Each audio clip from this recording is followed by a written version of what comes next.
She smashed my daughter's face into the cake, while it was still hot from the oven. I heard the scream before I saw the frosting bubble against her cheek. The smell of burning sugar and skin. The way the candles fell, one by one. My sister laughed. "My bad," she said, wiping icing from her nails. "My name is Melanie. And if you think you know how this ends, stay tuned. What do you do when cruelty comes wrapped in birthday ribbons?" I held my daughter, shaking, her cheek blistered red. 11 candles. 11 years of protecting her. Ruined by one twisted moment meant for attention. My father stepped forward. Not toward my daughter. Not toward me. But to place a firm hand on my sister's back. "She didn't mean it," he said. "She was just being playful. Stop overreacting." I looked at him, waiting. For concern. For decency. For any sign he saw what just happened. But he shrugged. "She's a kid. Let her toughen up." My sister smirked behind him, licking icing from her thumb. I saw red. Not just from the candles. Not from the icing streaking my daughter's cheek. But from every memory that flooded back. Of being told to toughen up. When my sister pushed, hit, screamed, and got away with it all. We left without another word. No gifts. No cake. Just silence and a cooling burn on my daughter's face. I didn't cry. She didn't either. But when we got home, I texted one person. The one person who never laughed when I bled. Who never told me to calm down. I said, "Grandma, it happened again." She didn't reply. Not then. But at 6:42 a.m. the next morning, she stood outside their door. In her floral robe, slippers, and a baseball bat. She didn't knock. She walked in. And that's when everything began to shift. The neighbors say they heard a vase shatter. Some say it was a picture frame. But I know my grandmother. She never misses the target. She swung once, not at a person, but at the glass display shelf my father worshipped. Shards rained down like glitter. My sister screamed from the hallway. Grandma didn't flinch. "I told you," she said, calm as ever. "Touch Melanie's child again, and I will shatter everything you love." My father stepped forward, hands raised. "Mom, stop. You're being insane." She raised the bat again. "Don't you dare use that tone with me. You defended abuse. On a child." My sister stayed behind the kitchen door, peeking like a coward. Same as always. It wasn't about the cake. It never was. It was the way they laughed after pain. The way I was raised to believe bruises meant I was too soft. That silence was strength. But my daughter? She wouldn't inherit my silence. Back at home, I wrapped her cheek gently with aloe and gauze. She didn't say much. But that night, she slept with the lights on. And her teddy bear clenched like a shield. Grandma came over later. Her knuckles were red. Her voice, soft. "I didn't touch them," she said. "Didn't have to." The sound of that bat did the talking. Then she held my daughter's hand. "You're not them," she whispered. "And I won't let them touch you again." My daughter looked at her, the first flicker of safety in her eyes. But I knew the war wasn't over. Not with how this family works. My father would spin it. My sister would post it. And by morning, I'd be the unstable mother again. So, I made a plan. Not for violence. Not for drama. But for clarity. I pulled out the dusty envelope from my drawer. The one labeled with my name. The one that held the truth about what Grandma had been hiding for 20 years. If they wanted to keep playing games, they were about to lose something permanent. And this time, I wouldn't just protect my daughter. I'd rewrite the legacy they tried to bury me in.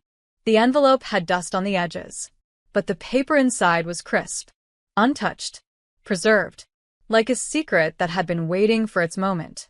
Inside it, a deed, a trust, a name. Mine. When my mother passed, everyone assumed the house had gone to my father. He certainly acted like it. He changed the locks, tore down her garden, moved my sister in. But the truth? My mother had quietly signed it over to me. Grandma was the witness. The document was legally sound, dated and notarized. I was 20 when she died, too broken to understand what power meant. Too conditioned to stay small. But now? With my daughter bruised and my name slandered in family group chats? Now I understood. I called the county office. Confirmed the title. It was still in my name. Never updated. Never transferred. They've been living in my house all these years, mocking me from within walls I legally owned. My hands trembled, not from nerves, but from clarity. I printed 3 copies. One went in a bright pink envelope labeled, "To Dad, smile, smiling face with smiling eyes." The second went to my sister's office, with glitter and confetti. The third? I taped it to their front door. The caption underneath, written in red marker, said, "Eviction begins in 30 days." By noon, my phone rang. Unknown number. I answered. "Are you insane?" It was my father's voice. "You can't just do this." I leaned against the window, calm. "You've been trespassing on my property for 15 years. Consider this a courtesy notice." He stuttered. Blamed grandma. Blamed lawyers. Blamed everyone but himself. Then, finally, "You wouldn't do this to your own family." I smiled. I didn't burn my child's face on her birthday. That was family. Click. That night, I baked a small cake. Just me and my daughter. No candles. No noise. She held my hand as I sliced it. Softly she asked, "Are we safe now?" I kissed her bandage. "Not yet, baby, but we're getting there." And, in that moment, I knew I was finally becoming the woman my mother meant me to be. By morning, the group chat had exploded. Aunt Lynn said I was unstable.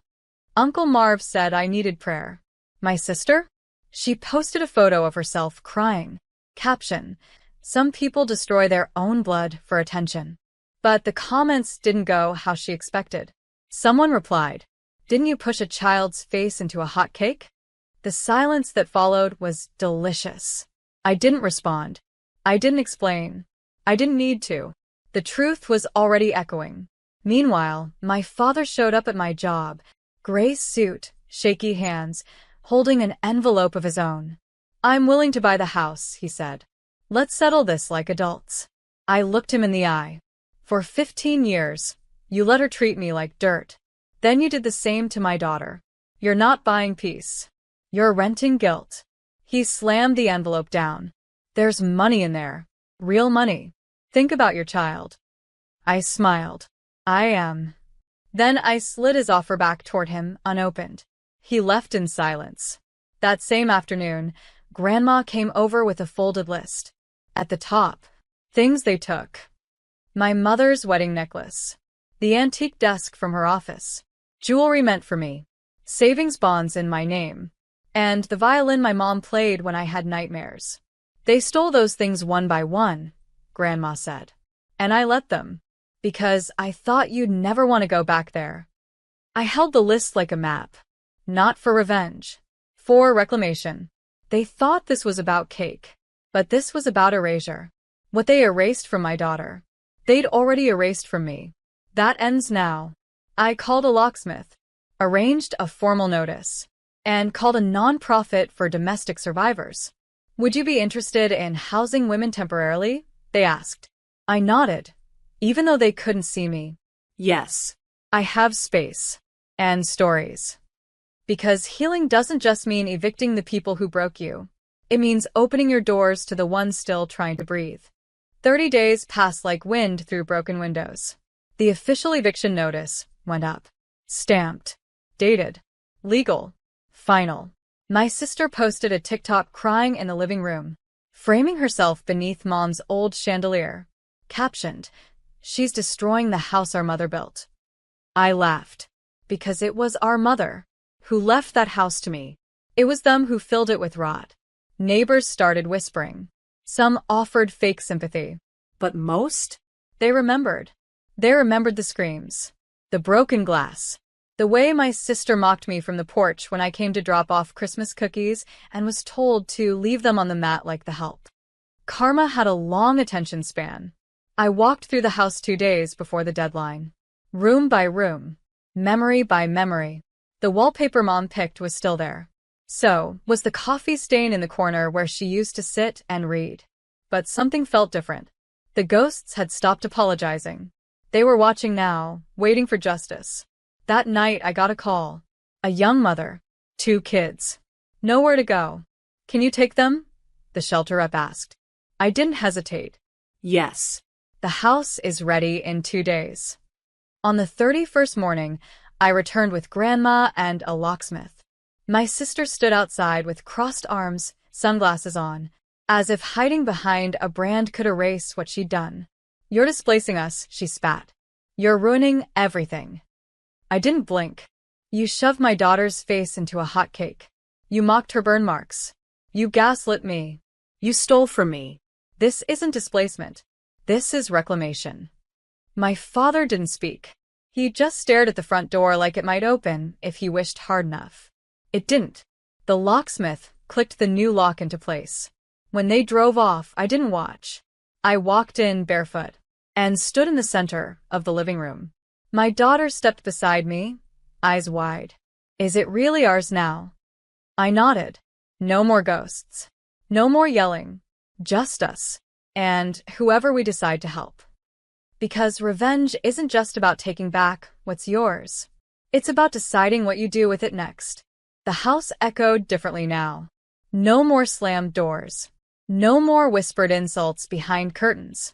Just laughter, light, uncertain at first, like a child learning to walk again. The young mother arrived 2 days later. Her name was Jenna. 2 kids. 1 suitcase. And eyes that looked like mine once did.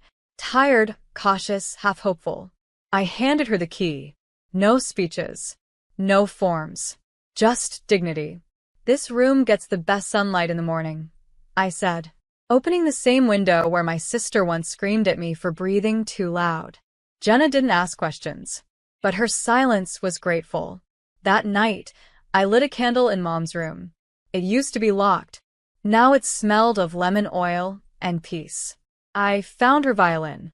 Not stolen, just stuffed in a plastic bin, rosin box cracked. I held it like a memory that didn't ask to be forgiven. Then I opened the letter Grandma had kept sealed for years. Mom's last words to me. If they ever turn my house into a prison for you, let it become a refuge for someone else. I didn't cry. Not that night. Not yet. But something shifted. My daughter drew a sign and taped it to the front door the next morning. It read, "This house is for healing only. If you're here to hurt, don't knock." Jenna smiled when she saw it. Then she offered to help repaint the hallway. We chose soft yellow. While we painted, the doorbell rang. My sister stood there, sunglasses off this time. Mascara streaked. Arms folded. She looked smaller than I remembered. "I lost my job," she muttered. "They think I'm some kind of child abuser." I said nothing. She sniffed. "Do you feel better now?" I looked her in the eye. Slow. Steady. Unmoving. No. "But I feel whole. That's better." She didn't step inside. She didn't ask to.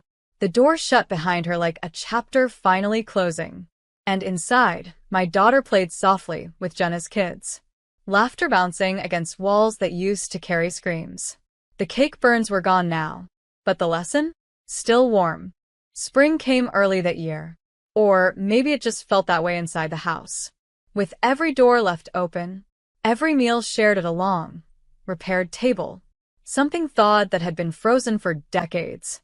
We planted a garden in the back. My daughter chose marigolds. Jenna's youngest picked tomatoes. And I chose lavender. The scent my mother wore on Sundays. The scent that clung to the violin case she never let anyone else touch. Healing had become our routine. Until the envelope came. No return address. Just my name, handwritten. In the same cursive my father used on birthday cards I never opened. Inside, a photo. My sister. In a courtroom. Hair pulled back. Sitting beside a lawyer. She was suing me. Defamation, emotional distress, loss of employment. I laughed. Not because it was funny, but because it was exactly what she'd do. When she realized control was no longer hers. I showed it to Grandma. She didn't flinch. She's betting you'll be scared, she said. She forgot whose name is on the deed. We prepared.